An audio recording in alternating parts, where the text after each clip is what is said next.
como se no céu pudessem haver pessoas que não desejariam estar ali. A gente afastou essas possibilidades e nós partimos para uma visão dentro de uma teologia bíblica no Antigo Testamento sobre o que era conversão. Eu acho que vocês se lembram disso. Durante todo aquele percurso no Antigo Testamento, nós vimos de que a conversão no Antigo Testamento recebeu uma metáfora. Vocês lembram qual é essa metáfora? Circuncisão. A circuncisão é uma metáfora para a conversão no Antigo Testamento. Nós vimos também que existe uma palavra preponderante sobre a conversão e que nós também enxergamos no Antigo Testamento. Vocês lembram qual era? Chuva. Estou vendo aí que o pessoal está tímido, com frio, mas está saindo. Chuva. Chuva é a palavra mais utilizada para a conversão no Antigo Testamento. Nós vimos também de que a salvação, ela não deve ser confundida com as doutrinas que se relacionam a ela. De que conversão é uma coisa, de que justificação é outra coisa, de que eleição é outra coisa. E apesar dessas doutrinas estarem dispostas paralelamente, elas não devem ser confundidas. Hoje, trazendo essa visão panorâmica do que é a conversão dentro de uma perspectiva bíblica, nós daremos continuidade ao que ela significa dentro do Novo Testamento. Quais foram as conclusões que nós chegamos? Primeiro, nunca foi propósito da antiga aliança uma relação de salvação de Deus com o seu povo com base naquilo que eles faziam, que eles cumpriam. A lei mosaica, tudo aquilo que eles receberam em termos de leis, tanto cerimoniais quanto até mesmo a lei moral, não era os argumentos ou as bases daquilo que os tornariam salvos. Nós também vimos sobre o ensino e a necessidade do novo coração, não apenas com o advento do Novo Testamento, mas nós vimos isso desde o princípio, sendo inculcado por Deus em seu povo. Nós vimos de que a fé no Antigo Testamento não era baseada num sistema de boas obras. A fé no Antigo Testamento era resultado de uma resposta à eleição de Deus. Nós vimos todas essas coisas no Antigo Testamento e eu queria fazer um amarrado só para a gente começar a nossa aula, tendo em vista, tendo essas premissas já tendo sido utilizadas. Mas aonde chegamos?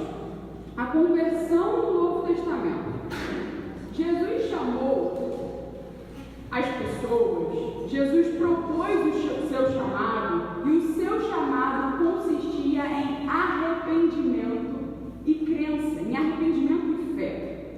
Se nós pudéssemos observar alguns momentos do Novo Testamento, nós vamos perceber que esse chamado de Jesus, esse chamado externo pela pregação do Evangelho, ele por vezes foi resistido. Se a gente volta, por exemplo, naquele episódio onde o jovem rico esteve diante de Jesus, nós vemos Jesus anunciando a ele a salvação, chamando para um discipulado e ainda assim o jovem rico resistindo a esse chamado externo. Mas o fato de que o chamado externo por si só não garante a conversão, porque é necessária uma resposta, não implica de que não existe uma necessidade para o chamado externo. Afinal, nós fomos comissionados, convocados para dar anúncio desse chamado, para proclamarmos esse chamado. A pregação apostólica enfatizou a necessidade do chamado externo, e é por isso que por mais que ele não seja por si só aquilo que vai garantir a fé de alguém, porque muitas pessoas rejeitaram, ele é indispensável. Vá comigo em Romanos capítulo 10, onde nós vemos Paulo falando da necessidade desse chamado. Verso 13 ao 15, diz o seguinte: como, porém, invocarão aquele em que não creram? E como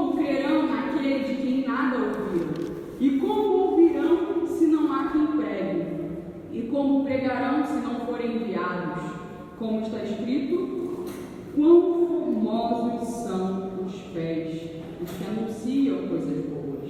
Aqui nós vemos Paulo trazendo a necessidade de que haja esse anúncio, para que por meio do chamado externo, os eleitos possam ser atraídos ao Senhor, possam ser atraídos à verdade da fé. E para isso, nós vamos começar nos situando de que o chamado externo, apesar de ele por si só não ser tudo o que é necessário para que haja uma conversão, ele é muito importante.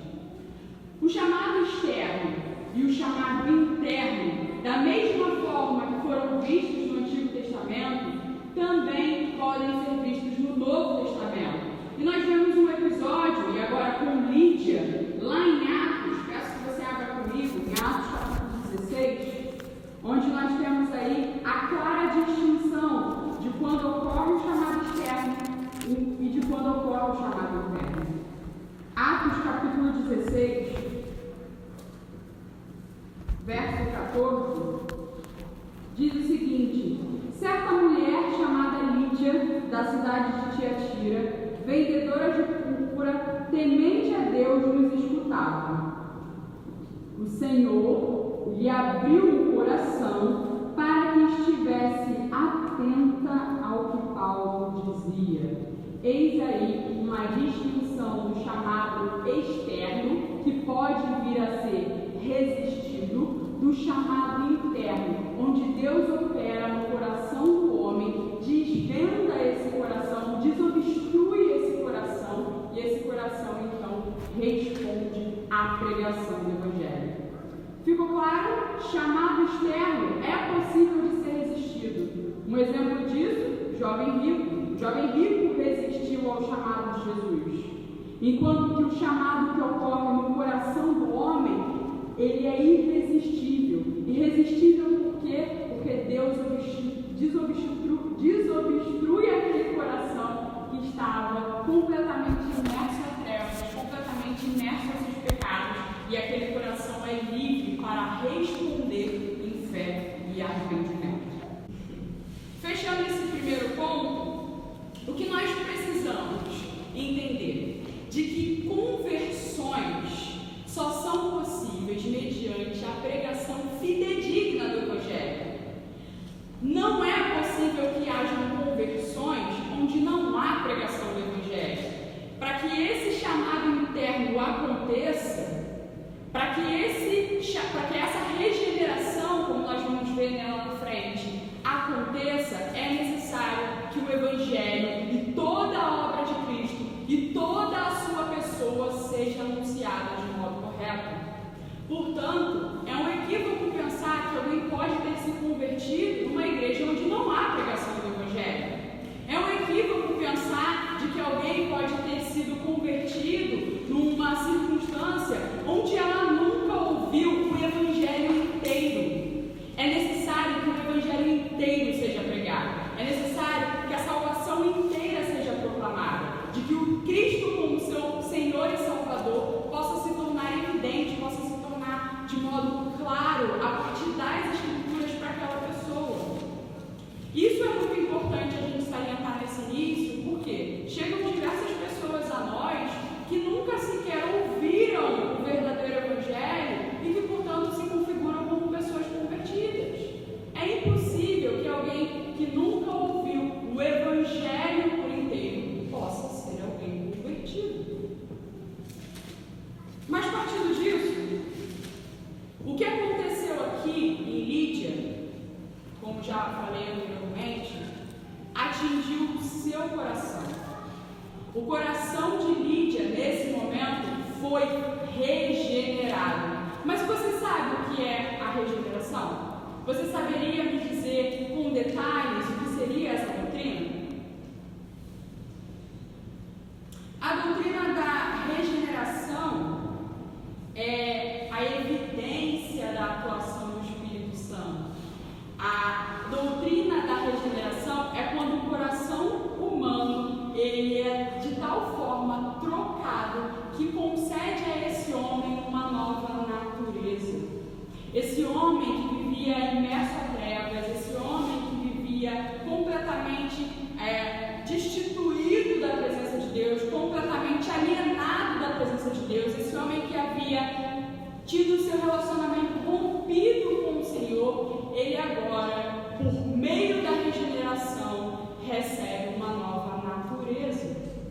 Então, a regeneração, ela é a evidência da soberania do Espírito, cujo ministério, o ministério do Espírito Santo, é mais claro aqui no Novo Testamento, convencendo o pecador de seus pecados e conduzindo esse pecador em arrependimento, fé e transformando assim a sua natureza. Se a gente pode fechar assim o nosso círculo argumentativo desde o Antigo Testamento, eu queria poder te levar em João capítulo 3, porque isso que nós estamos tratando aqui, apesar de claro e apesar de paulatinamente ser anunciado nas Escrituras, não era tão claro assim para todos. João capítulo 3, do verso 1 ao 10, nós temos um relato de uma conversa de Jesus.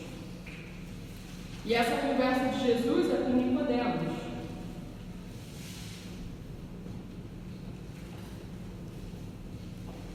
Havia entre os fariseus um homem chamado Nicodemos, um dos principais dos judeus.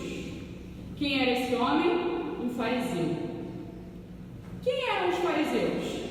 Aqueles que conheciam a lei e os profetas. Aqueles que detinham o conhecimento acerca daquilo que Deus havia revelado. Mas ele não era qualquer fariseu. Olha para o seu texto. Ele era um dos principais dos judeus. Nicodemos aqui é uma espécie de fariseu 5 estrelas. Ele era um fariseu respeitado, era um mestre. E de noite, como o texto aí vai seguindo no seu versículo 2, ele vai até Jesus e lhe disse: Rabi, sabemos que o Senhor é mestre vindo da parte de Deus, porque ninguém pode fazer estes sinais que o Senhor faz, se Deus não estiver com ele. Jesus respondeu: em verdade lhe digo, que se alguém não nascer de novo, não pode ver o reino de Deus.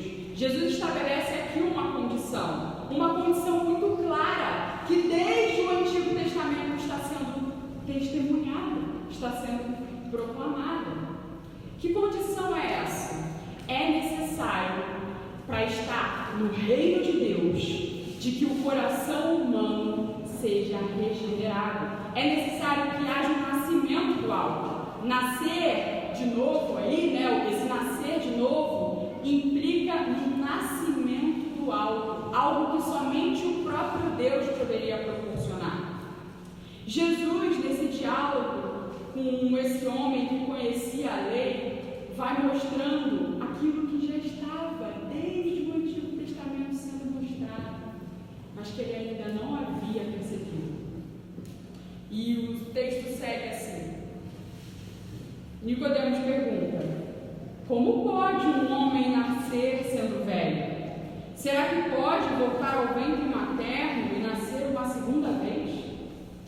Em verdade lhe digo, quem não nascer da água e do Espírito, resposta de Jesus, não pode entrar no reino de Deus.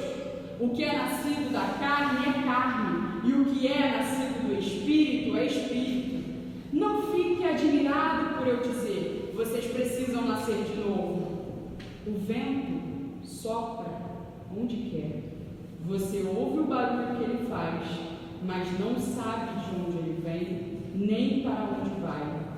Assim é todo o que é nascido do Espírito. Então Nicodemos perguntou: como pode ser isso? Como Jesus responde: você é mestre em Israel e não compreende essas coisas?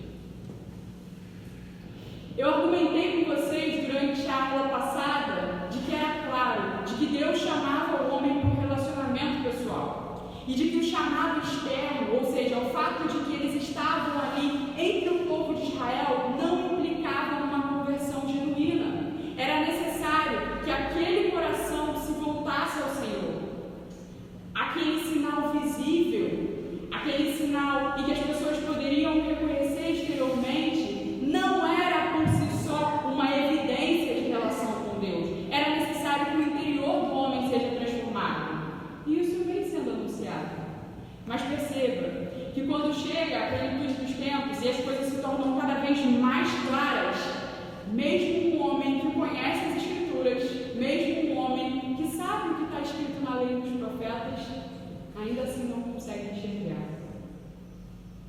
mestre em Israel, e não conseguiu perceber que aquilo que Jesus estava falando era aquilo que a lei e os profetas diziam desde os tempos passados. Então, esse texto é um texto sobre regeneração. Mas o que é essa regeneração? O que Nicodemos não conseguiu compreender? A regeneração, como vai destacar John Murray, é a vocação de Deus vista ser eficaz e leva consigo a graça operante pela qual a pessoa chamada é capacitada a responder ao chamado em Cristo, ao chamado em crer em Cristo Jesus, tal como ele é oferecido no Evangelho. Essa graça renovadora que nos conduz à fé e ao arrependimento. Em outras palavras, nós somos chamados por Deus, o nosso coração é regenerado e essa regeneração, que é resultado da obra da graça, é que nos capacita à fé e ao arrependimento. O homem por si só não consegue crer, o homem por si só não consegue se arrepender. É necessário que ele seja trabalhado e operado pela graça de Deus. A regeneração, portanto, é uma operação divina num coração completamente morto. Se a gente for lembrar das descrições que os autores bíblicos fazem acerca da condição do homem, a gente vai perceber que a regeneração se trata de um milagre. A regeneração se trata de um milagre porque a condição em que nós estamos enquanto seres alienados da presença de Deus é a condição de um coração duro. Nós estávamos cegos, espiritualmente mortos, escravos do pecado, estávamos sob o poder das trevas, éramos incapazes de entender as questões espirituais, éramos incapazes de nos mudarmos por nossa própria força, éramos impuros. Então, a partir daquilo que ocorre no coração do homem, é que a partir disso nós nos tornamos pessoas regeneradas.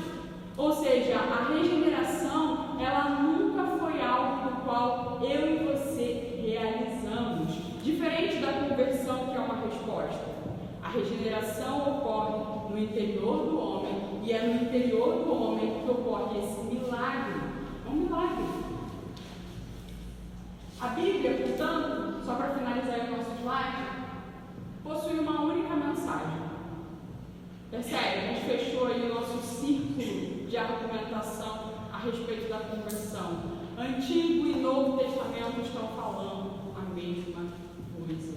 É necessário que o homem volte-se a Deus em arrependimento. É necessário que o homem abandone os seus caminhos, abandone a sua idolatria e responda ao Senhor com fé e arrependimento. Uma teologia bíblica da regeneração nos mostra de que mais do que adquirir informações sobre Deus, mais do que sabermos aquilo que a lei e os profetas dizem, é necessário que haja uma transformação na natureza do homem. Mas então, o que a gente faz com isso? Como a gente enxerga se ocorreu a regeneração? Bom, a regeneração, ela produz algo visível. E esse algo visível é que chamamos de conversão. Percebe? Eu fiz um caminho extremamente longo com vocês, dentro da teoria, para então entrarmos na conversão como aquilo que é visivelmente prático, como aquilo que é possível de ser observado. E eu fiz isso com o intuito de mostrar para vocês de que regeneração não se confunde com as demais doutrinas, de que regeneração não se confunde com conversão. Porque enquanto que a regeneração é um ato exclusivo de Deus, a conversão é a resposta do homem a este ato. Um dos efeitos da regeneração é a conversão. Esta é uma experiência humana e também um evento espiritual. Mas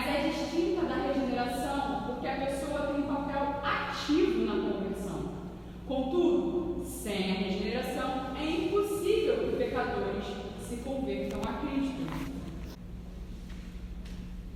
Agora que nós entendemos o que é regeneração e como ela se distingue da conversão, nós precisamos entender o que é a conversão. O que é a conversão? A conversão é a resposta do homem de fé e arrependimento ao chamado de Deus. A gente já falou sobre isso. A gente veio caminhando nesse entendimento. Mas então, o que consiste a fé? No que consiste essa fé? Se é necessário que o homem creia, no que consiste essa crença? A fé é receber, é se apoiar, é tornar as convicções da Escritura as suas convicções. É se agarrar em Cristo Jesus por meio da pregação do Evangelho. Quando o Evangelho nos é anunciado e nós depositamos a nossa fé nele, o que nós fazemos é nos agarrar às promessas, é nos agarrar à obra de Cristo exposta no Evangelho. Então a fé consiste nesse receber e confiar naquilo que a mensagem do Evangelho propõe. A fé não é a base da salvação, a graça é a base da salvação. A fé é a resposta.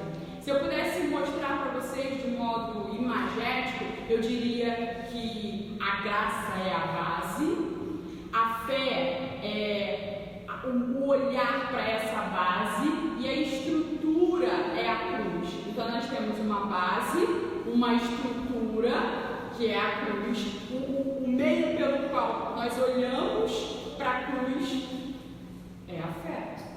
Então, a graça, a base, a cruz, aquilo que nos lembra da obra de Cristo, daquilo que Cristo pagou, daquilo que Cristo acabou levando em nosso lugar, e a fé é esse nosso olhar, mediante a graça, para a obra de Cristo, para aquilo que está no centro.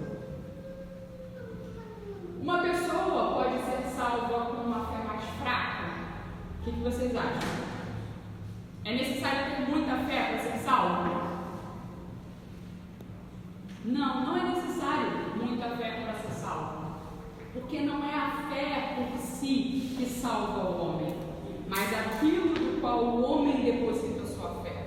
O fundamento do qual o homem deposita a sua fé. Então alguém pode sim ser salvo por uma fé fraca. A gente tem o exemplo dos evangelhos, né? Daquele homem que tem o seu filho ou sua filha, não me recordo muito bem, sendo curado, e ele pede Jesus ajuda para que ele possa ter fé. Então a fé, ela não é algo que muitas vezes a teologia da prosperidade acabou distorcendo, algo que você precisa ter e precisa ser a partir das suas forças, né? Tem aqueles jargões, você precisa ter muita fé. Você teve, fulano se desviou porque fulano teve pouca fé. Quem já ouviu isso? Esses jargões, eles esvaziam a doutrina. Eles acabam trazendo o entendimento incorreto para a doutrina. A fé, na verdade, é a resposta da graça que operou nesse coração. E essa fé, ela não é por si só capaz de salvar alguém. É necessário que essa fé esteja alicerçada no forte fundamento para que ela possa, então, conduzir esse homem à salvação. Tudo bem?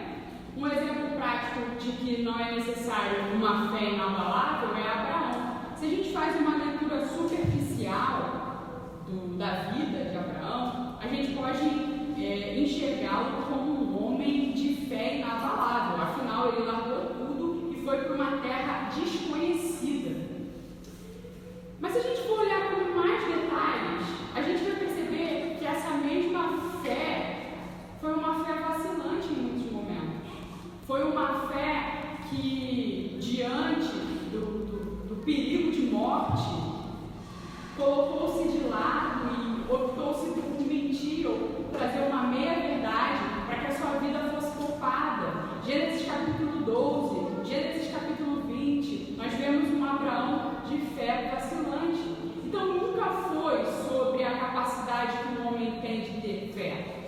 Sempre foi a graça de Deus operando nesse homem e sustentando a fé desse homem, sustentando as promessas que Deus havia feito a esse homem. Então, Abraão aqui é um exemplo de fé para nós? Sim, ele é. Mas ele também é um exemplo de que, por vezes, a nossa fé é vacilante, de que, por vezes, a fé, se fosse fé na fé, não seria capaz de nos conduzir ao Senhor. Indo mais à frente, além da fé, nós vemos no Novo Testamento de que o sujeito precisa se arrepender. O que significa esse arrependimento? Significa voltar-se para Deus com uma atitude de dependência para receber libertação do pecado. Significa ter uma tristeza profunda pelos pecados passados e uma determinação de viver para Deus. Então, alguém que de fato está arrependido é alguém que olha para o seu passado, rejeita aquilo que viveu, rejeita o modo fútil, o modo como levava a sua vida e coloca-se numa condição de completa consciência de humilhação, de completa humildade diante daquilo que lhe foi apresentado.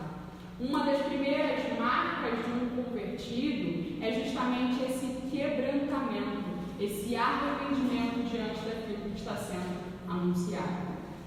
No arrependimento, a gente pode ver tanto uma fase inicial, quando de uma vez por todas a gente rompe com um estilo de vida que nós tínhamos, quanto processual. O arrependimento é inicial porque ele marca esse processo de regeneração, mas ele é algo que ainda é visto durante toda a caminhada de um cristão.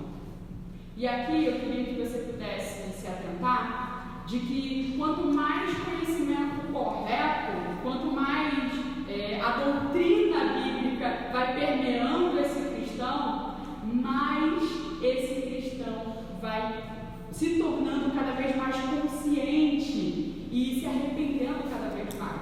Uma das perguntas que geralmente se faz no início, naquele processo de nova conversão, caramba, eu não me sinto tão arrependido, ou eu me arrependo de algumas coisas, mas tem outras que eu volto a cometer. O que está acontecendo?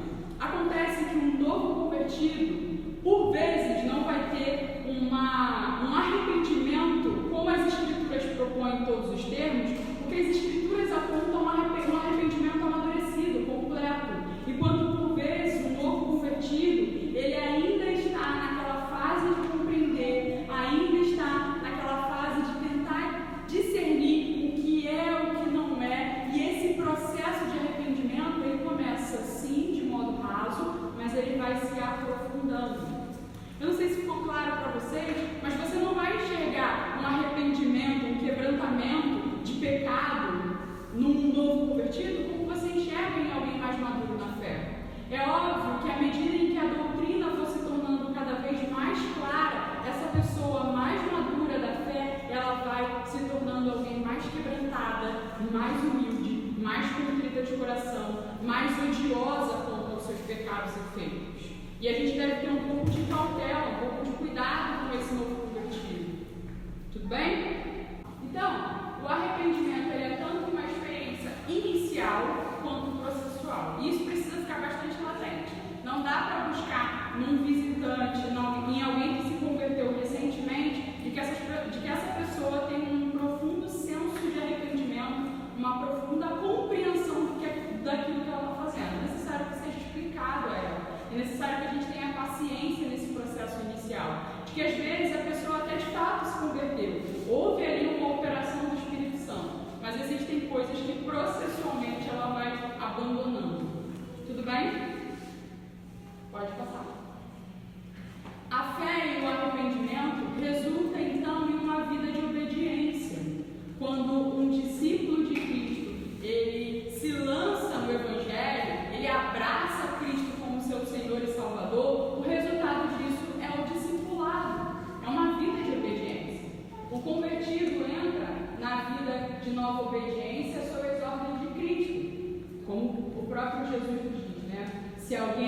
de obediência, ela está alicerçada em 3 pontos: a negação do eu, ou seja, o exaltar a Cristo e não as habilidades naturais, um desejo pelo crescimento do reino mais do que as vantagens pessoais, um tomar a cruz, e aqui o tomar a cruz, ele precisa ser levado de modo bastante sério, porque tomar a cruz implica em uma vida crucificada, implica em uma vida que olha para esse instrumento que é a fonte de maldição, fonte de dor, fonte de vergonha, e encara esse instrumento, encara esse tomar a cruz como algo que é real para a sua própria vida.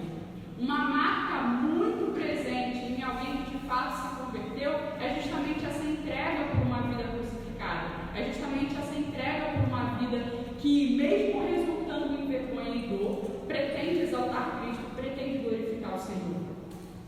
E por último, o seguir a Cristo, a própria condição de discipulado, andar nos passos do seu mestre, tal como Jesus andou, e praticar as virtudes da mansidão, da paciência, do amor, da obediência, e tudo isso por meio do abandono dos seus pecados, por meio da mortificação. Ficou claro esses 3 pontos? Então, uma vida em obediência resulta no negar a si mesmo, resulta em tomar a sua cruz, resulta em seguir a Cristo. Tudo isso a gente vai conseguindo, juntando as peças, enxergar em alguém que de fato nasceu de novo. Mas ainda, o Novo Testamento nos propõe, em seus relatos, tipos de conversão, e a gente precisa saber distinguir essas conversões. Primeiro, nós enxergamos no Novo Testamento conversões verdadeiras, e eu queria que você pudesse abrir comigo em Lucas capítulo 19. Zaqueu, por sua vez, se levantou e disse ao Senhor: Senhor, vou dar a metade dos meus bens aos pobres, e se roubei alguma coisa de alguém, vou restituir 4 vezes mais. Então Jesus lhe disse: Hoje houve salvação nesta casa, pois também este é filho de Abraão. A ideia aqui é que uma conversão verdadeira, ela é externalizada. E Zaqueu aqui, ele é esse exemplo de alguém que não mais buscava as coisas desse tempo, não mais buscava as coisas desse mundo. Eu concordo com o reverendo Davi Charles Gomes de que a maior marca, a marca mais importante que evidencia a regeneração do coração humano é justamente abrir mão das coisas de valor transitório em prol das que possuem valor eterno.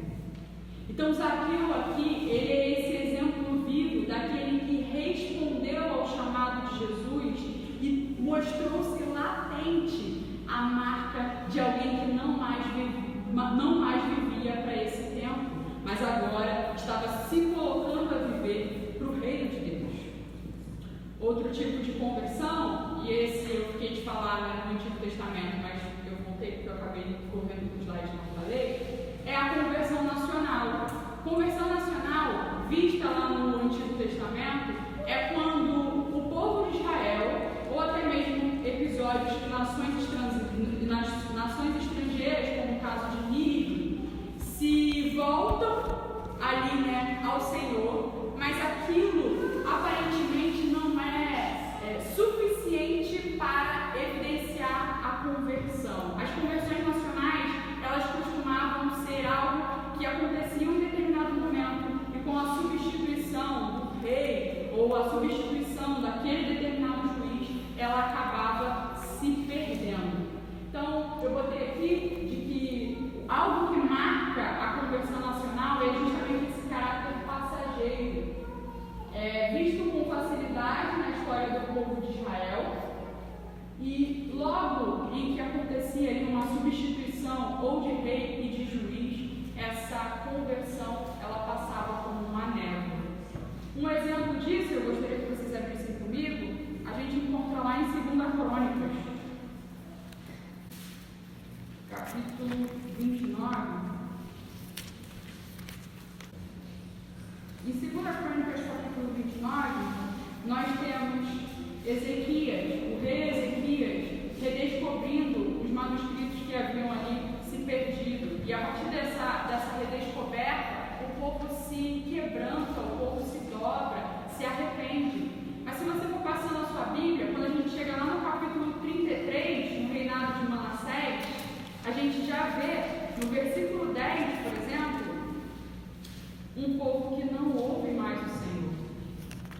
Olha aí o seu versículo 10, capítulo 33. O Senhor falou a Manassés e ao seu povo, porém não lhe deram ouvidos.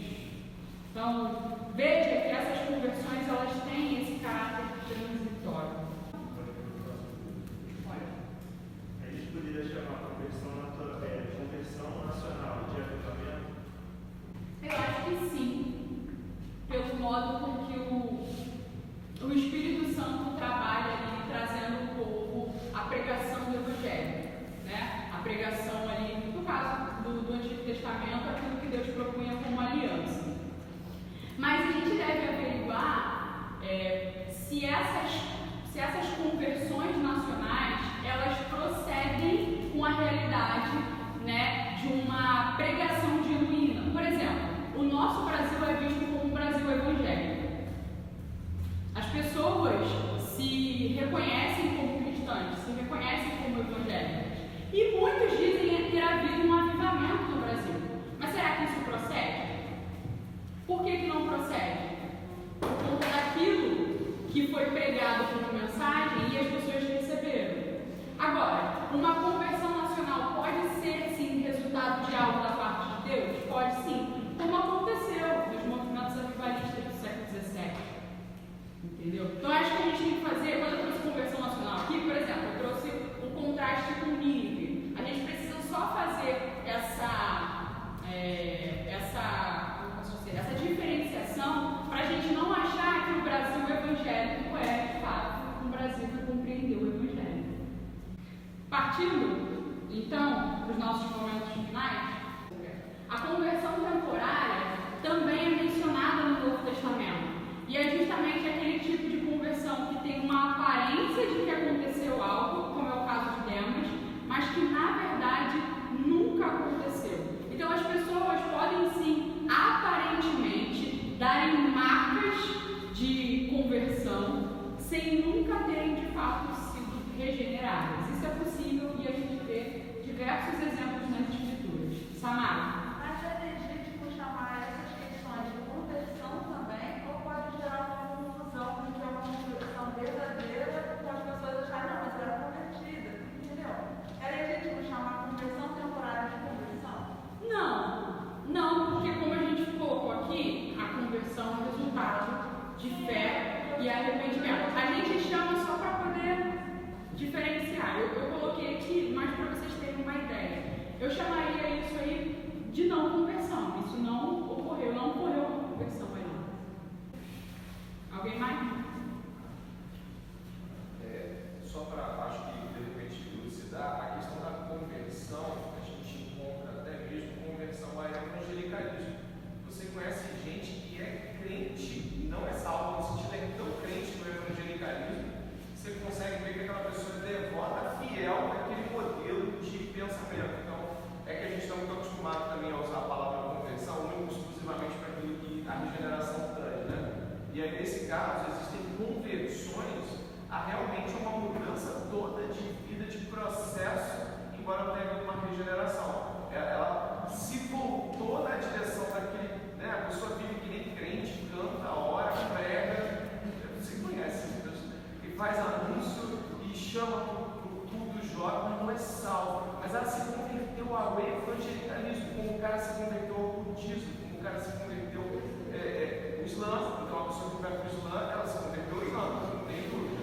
Só que como a gente está sempre associando a palavra conversão à regeneração, nesse caso, cabe aí ressalvar que o que a irmã está fazendo é justamente trazer o aspecto da conversão como um ato externo à regeneração, mas nesse caso, uma conversão a um ato de um rei, a um ato que como a parábola do semeador mostra ali, né, como citado ali, ela pode ser aparentemente uma conversão que nós esperávamos que fosse uma conversão genuína, né, mas ela é temporária, entendeu? Sim.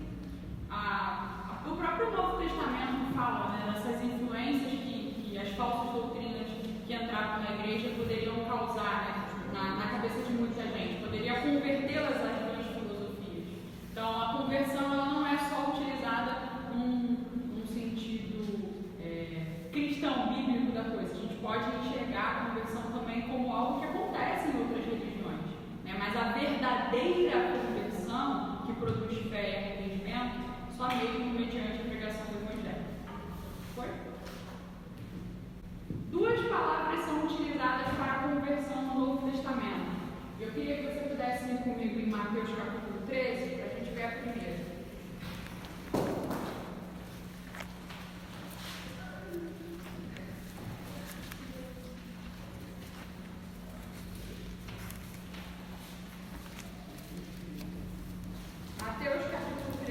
verso 15. Porque o coração deste povo está endurecido. Ouviram com os ouvidos tapados e fecharam os olhos, para não acontecer que vejam com os olhos, ouçam com os ouvidos, entendam com o coração, se convertam e sejam por mim curados. Esse se convertam aí é a primeira incidência de palavra utilizada de conversão no Novo Testamento. Epístrofe. Epístrofe significa a mudança de senhores. Todas as vezes que a gente vê lá se converteu, converteram, ou é epístrofe ou é metanoia, ou metânia, como os gregos mais preciosistas gostam. Metanoia é a mudança de mente. A epístrofe é a mudança de senhores. Quando os nossos tradutores eles vão colocar isso nas escrituras, geralmente eles colocam com a palavra conversão. Então, todas as vezes que você observar a palavra conversão ali, ou ela vai estar apontando para essa mudança de senhores, ou ela vai estar apontando para essa mudança de mente, para esse 180 graus, né, que um cristão dá com a sua vida. Eu coloquei aí que a conversão e o arrependimento são representados pelas palavras epístrofe e metanoia, que descrevem uma atitude de meia volta no pensamento e no viver. Esse vocábulo inclui uma mudança de senhores, ou seja, a pessoa que estava sob o domínio de Satanás começa a viver sob o senhorio de Cristo, e há uma conversão da vontade humana para Deus. Enquanto que metanoia é usada com o significado de dar a meia volta, né? De dar justamente as costas para aquilo que se vivia, não só nos pensamentos, mas em todos os aspectos da vida. Então, só para vocês terem ciência, todas as vezes que vocês estiverem lendo os textos, aparecerem a palavra conversão, ela possivelmente indica ela possivelmente tem esses dois significados. Tudo bem? Mas então vamos na prática. Depois que a gente veio aí caminhando, né, com todas essas, com toda essa teoria, com tudo aquilo que as escrituras dizem, por meio de uma teologia bíblica, do que significa a conversão, vamos para as marcas práticas, para aquilo que é visível. Bom, o James Boyce, que é um pregador batista, foi durante muito tempo um pastor batista, ele sistematizou isso e eu achei bastante interessante. Olha as coisas que ele acaba dizendo como os elementos, né, seguintes a esse processo de conversão verdadeira. Ele diz que o conhecimento de Deus verdadeiro e a aceitação dele como tal é uma marca de alguém convertido. Ou seja, uma incompreensão acerca de Deus não é suficiente para trazer alguém a um processo de conversão. É necessário que o Deus verdadeiro seja conhecido, que o Evangelho todo seja conhecido, para que essa pessoa de fato seja considerada convertida. Mas não só isso, o conhecimento do pecado pessoal, da culpa e da condenação, uma tristeza pelo pecado e um desejo de escapar da condenação, uma determinação de abandonar o pecado e buscar a Deus, uma convicção da necessidade pessoal de ajuda para cumprir isso, o conhecimento de Cristo como aquele que salva do pecado, confiança pessoal em Cristo e em sua salvação oferecida no Evangelho. Em termos mais simples, né, eu sistematizei como uma profunda rejeição a quem se era, uma obediência às Escrituras, amor e admiração expressivo pela obra de Cristo, fome por palavra e comunhão, avanço progressivo em humildade e reconfiguração do que valia e do que vale a pena agora na vida. Amor a Deus e uma compreensão de que Deus não é uma ideia, mas uma pessoa. Então Deus não é uma coisa que eu aprendi por meio da intelectualidade, mas é sim alguém e alguém com qual eu me relaciono. Essas são as marcas visíveis em alguém que de fato se converteu. Se essas marcas não estão lá, é bem provável que essa pessoa ainda não tenha compreendido determinadas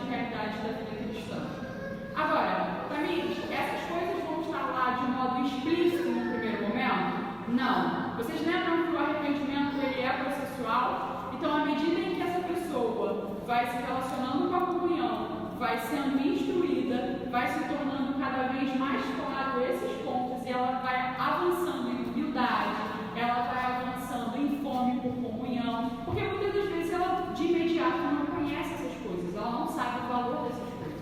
Então a gente tem que ter esse olhar com bastante cautela para as pessoas que de fato estão passando por esse processo, porque pode ter havido uma conversão ali, uma mudança ali de coração, mas pode estar havendo ainda conversões. Ela pode ainda estar compreendendo a necessidade de pertencer à igreja, a necessidade de talvez deixar aquele trabalho ou de não se relacionar com aquela pessoa de tal forma. Então é importante que a gente tenha esse olhar sensível a essa realidade de que o novo convertido não vai ter todas essas coisas amadurecidas e às vezes muito visíveis. Tudo bem? Eu vou finalizar aqui com os desdobramentos da igreja local, que eu acho que são desdobramentos que a gente já tem vivenciado, não são coisas distantes de nós, mas uma igreja que se compromete com essa marca de ter na sua membresia apenas pessoas convertidas, vai ter que lidar com uma rejeição e com um conflito, até mesmo com igrejas bíblicas. Por quê? Porque é vista como uma igreja exclusivista. Mas o que eu queria deixar para vocês aqui, para finalizar a nossa fala, é de que o reino de Deus é exclusivista. O reino de Deus é exclusivista. A pregação do Evangelho já amedronta muitas pessoas e já deixa as pessoas com raiva de nós. Afirmar que o reino de Deus é exclusivista, ainda mais. Mas por que o reino de Deus é exclusivista? Porque o reino de Deus é para todos os que creem e se arrependem. O reino de Deus é para todos os tipos de homem, mas não para todos os homens. Nem todos os homens serão salvos. Todos os tipos de homens serão salvos. Velhos, moços, negros, asiáticos, todos os tipos de homens, pobres, ricos, mas nem todos os homens.